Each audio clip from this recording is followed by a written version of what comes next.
chat me again. Welcome to Jeremy's show. Today he's reading The Thing, and he will start now. Chat me again. Chapter 37, Silence. Months passed with obscenity, no sign of Martha. There was no sighting of her anywhere, despite Mr. and Mr. Smith putting up a poster in the window of the library. Of course, they wanted their daughter back safely. Life just wasn't the same without her, even though now they didn't have to carry their great lump to school. Now they didn't have to buy a ton of chocolate every week. Now they could read their beloved poetry books in peace. Now they could wake up in the morning to the birds singing in the trees rather than the sound of Martha howling. Now they could watch things other than cartoons on the television. Apology.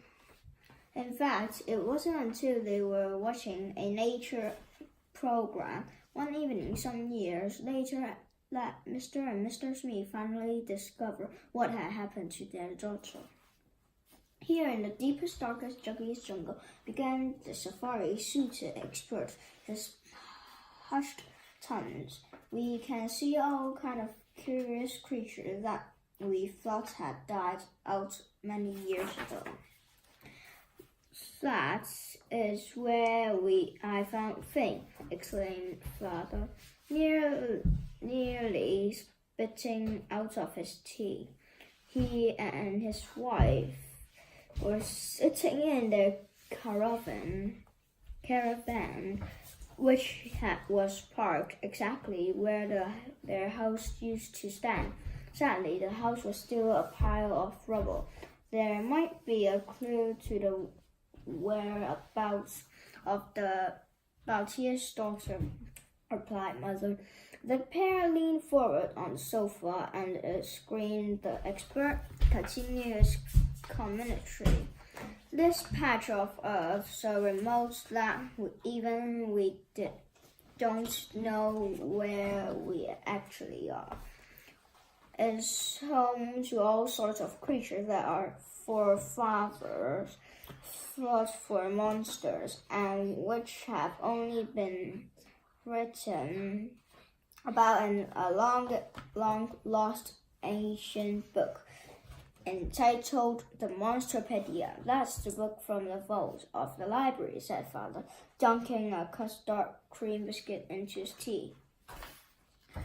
Behold, these creatures would have never ever been captured on camera before. Look, there is a honkopotamus. There's a flock of wonk-winged bird. The two-headed reptilian creature is a crocro, and just buzzing over my head, which is why the earth is now entirely in shadow, is the flying elephants. However weird and wonderful these creatures are, nothing compares to the Thing. There is it, shouted Mr. Meek at the television. On screen, the giant furry ball rolled on into view. Thing had grown even bigger and was now the size of a planet. This colossally and entirely round being has just one eye and an opening at each end. Thought no one knows which end which. Not even the Thing itself. Surely this is the most curious creature in the deepest, darkest, juggiest jungle. Yes, shouted Mr. and Mr. Meek back at the television. The presenter continued. Well, all animal not even listen to the Monsterpedia is this bizarre-looking beast, a creature that, as far as we know, has never ever been seen by humans before. Mr. Meek slid off the sofa, so their faces were now right next to the television. On the screen appeared an extremely curious creature indeed. It was impossible, tall and thin, as if it had been flattened or rolled into shape. It is almost human in form, began the expert, but this is no human being caked in mud. It lived in the swamp of the deepest, darkest, juggliest jungle, where it feeds on giant worms and vultures. The sound it makes is more. Right on cue, it lets out a more. Mr. Meek knew the sound. Natalie screamed. Should we try to bring her back? Asked Father. Mother studied up the screen and watched Marto as Marto took a massive chomp out of the giant worm. Chomp. I think she looks happy enough, replied Mother. You're all right, he agreed. Why spoil her fun? The on-screen commentary continued from what we have observed over the month we have spent here. This creature is by far of the most feared. In the deepest, darkest, juggliest jungle, when it approaches, all the other animals scatter. True of this his word, as Marto stomped through the trees. Stomp, stomp, stomp. The hippopotamus used its wind power to shoot off. Poof! The elephant flew into the trees. Boo! And Finn rolled into the opposite direction. However, it wasn't fast enough for Marto's long arms to grab hold of the colossal beast. Grr! Glow. She lifted it above her head. Grr! And hurled it right past the presentation. With skrr! Bush! Ah! The presenter screamed. Then the fusion fizzled to black. Oh dear, remarked Mother. Oh dear indeed, remarked Father. The next morning, Mr. and Mr. Meek woke up with their feeling glad they needed to do something.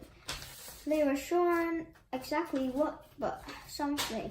When they arrived at the library before opening time, the first thing they did was descend the steps to the dark and dingy vaults. There was the dusty old leather-bound book that had started them on this journey, the Monsterpedia. Have you got a pen, Father? Asked. Here you go, Mother, replied Father, handing her his fainting pen. The book bounced up onto the table and opened itself. The lady found an empty page and began writing. Now the Monsterpedia could finally be complete. The letter served Spotted Mouse, a surprisingly flat creature found only in the deepest, darkest, juggliest jungle. It's a swamp dweller and spends its days eating giant worms, going more, and generally scaring the life out of all the other animals. The lesser spotted marten is a higher dangerous creature and shall never be approached.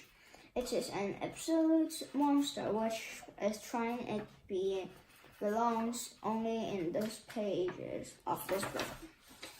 Excellent work, Mother. Thank you, Father. A cup of tea and a biscuit? Custard cream. Oh yes, I don't mind if I do. So you see, Mr. Meek really did have belong on his own one place. The deepest, darkest, juggliest jungle. So children, do make sure you behave or you might just end up there. The end. Thank you for watching Jeremy Reading Things channel. And then click for more subscribes for Olivia's and Jeremy's more subscribe down below now.